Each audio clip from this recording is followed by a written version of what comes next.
A recently disclosed engineering study is providing fodder for both sides of a debate over the future of a rundown house in downtown Binghamton. 42 Fayette Street was one of 24 properties the city purchased from Isaac Ansarut as a part of a deal in 2023 to get the notorious slumlord to agree to leave the city. Due to the substandard conditions of the dwelling, the city issued an eviction notice to the tenants with the intention of demolishing it.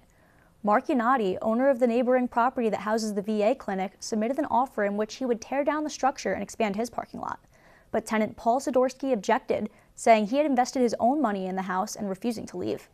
Members of City Council then rallied to Sidorsky's aid, speaking out against the eviction. Yanati says he withdrew his offer last December, but has continued to argue that the house is unsafe to live in. After not receiving a copy of a structural report prepared by Delta engineers through Freedom of Information law, Yanati obtained a copy privately. The report details an 8 to 9 foot section of the laid stone foundation that is bowed in another section that is displaced and 2 cracked floor joists. Yanati says it confirmed the deplorable conditions he saw firsthand during a walkthrough. You're literally starting from the foundation and addressing every single issue from electrical to plumbing to roofing to porch. It's a major, major investment. Look, I'm a huge advocate of rehabilitating historical buildings or old houses. I love that. It's part of my passion.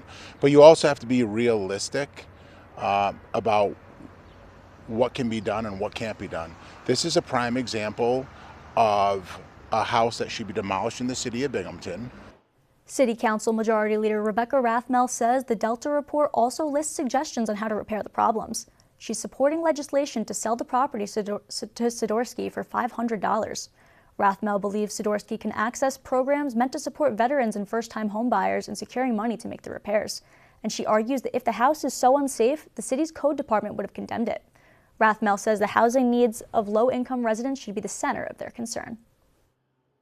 These are tenants who are not only most directly impacted when decisions are made completely at the disregard of their needs to demolish a property, but these are also tenants who have the hardest time as it is finding affordable housing. And exacerbating that, causing homelessness in order to